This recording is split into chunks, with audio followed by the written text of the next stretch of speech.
Je vous salue, bien-aimés frères et sœurs, en Christ, d'ici et d'ailleurs, que le Seigneur vous bénisse.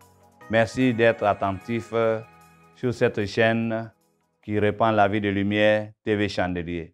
Ce matin, comme vous le savez, dans le cadre de notre méditation quotidienne avec le livre Cœur à cœur, nous sommes là encore pour partager avec vous la vie de Dieu.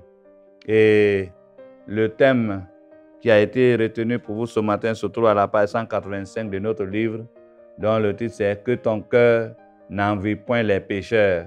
C'est extrait du livre de Proverbes, le verset 17 à 18, que je vais vous lire.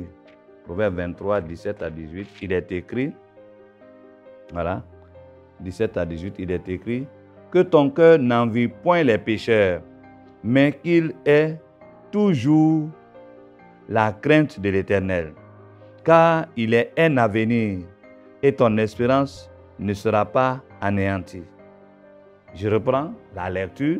« Que ton cœur n'envie point les pécheurs, mais qu'il ait toujours la crainte de l'Éternel, car il est un avenir et ton espérance ne sera pas anéantie. » Le cœur, notre cœur, vous voyez, est normalement le siège du Saint-Esprit. Mais au-delà du fait qu'il est le siège du Saint-Esprit, le cœur est le siège de la vie.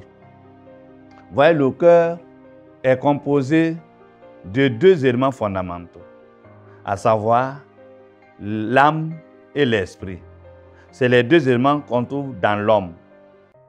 Mais sur le plan naturel, on peut dire que le cœur, c'est cette partie de mon corps que vous voyez là. Mais en réalité, c'est un symbole physique qui est là. Mais le vrai cœur, c'est l'esprit, dont on ne le voit pas, on ne peut pas le toucher. Il contient la vie. C'est pourquoi la Bible nous demande d'entretenir le cœur. Qu'est-ce que nous mettons dans notre cœur? Puisque le cœur est comme un vase. Le cœur est comme un récipient. Mais qu'est-ce qu'on y met dedans? C'est ce qu'on y met dedans là, qui peut soit nous procurer la vie, le bonheur, la stabilité, soit nous procurer, vous voyez, ce qu'on appelle la mort. Mais ici, il est question de faire en sorte que nous n'envions pas les méchants. C'est-à-dire ceux qui ne considèrent pas Dieu, ne connaissent pas Dieu, ne craignent pas Dieu, n'honorent pas Dieu. Si vous regardez leur manière de faire, leur manière de penser, leur manière de se comporter, et vous vous comportez comme ça, alors vous êtes en train de vous détourner de la bonne voie, de la voie de Dieu. Et c'est sûr et certain que le sort final qui est réservé aux méchants, vous le serez aussi, vous l'aurez aussi. Donc c'est pourquoi, dans ce texte, il nous est demandé de ne pas envier, c'est-à-dire de ne pas convoiter, de ne pas désirer, de ne pas les imiter, le méchant. Le méchant, c'est quoi? Le méchant, c'est quelqu'un qui vit dans un grand désordre. Il n'a pas de considération vis-à-vis de Dieu. Il n'honore pas Dieu, il ne craint pas Dieu. Il ne respecte pas la parole de Dieu. Il vit dans un désordre, dans un vagabondage. Il vit en sorte que, il dit, bon, tout est permis pour lui. Parce qu'il ne pense pas que demain est là. Il pense qu'il est éternel sur la terre. Il pense qu'en fait, il est tout permis. Mais en réalité, il oublie qu'il ne dépend pas de lui. Il oublie que son souffle de vie ne lui appartient pas. Il ne sait pas que très bientôt, à tout moment d'ailleurs, Dieu peut lui demander le souffle de vie. À tout moment, il peut rentrer dans l'éternité. Mais dans quel état? Dans la méchanceté. C'est-à-dire dans la moquerie. C'est-à-dire dans la perversion. C'est-à-dire dans l'alcoolisme. C'est-à-dire dans le tabac. Bien-aimés frères en Christ, si vous avez accepté le Seigneur Jésus, donnez-vous-en entièrement. Donnez à Dieu la possibilité de vous remplir, d'habiter dans votre cœur. Faites en sorte que votre cœur soit une habitation qui plaise à Dieu, qui honore Dieu, par une vie d'une entière sanctification. Et alors, tu verras la gloire de Dieu. C'est pourquoi donc, je vais prier avec toi ce matin. T'inviter, demander à Dieu de te préserver de la convoitise du monde.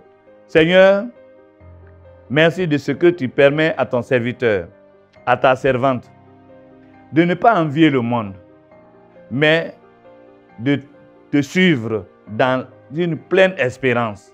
Préserve-le de toute convoitise et remplis-le au nom de Jésus-Christ.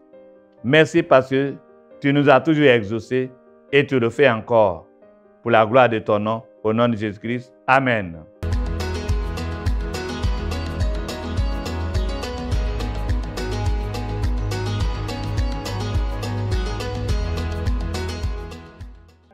Alors, je voudrais donc, avant de vous laisser, vous présenter une autre œuvre que j'ai intitulée « Les acteurs du salut ».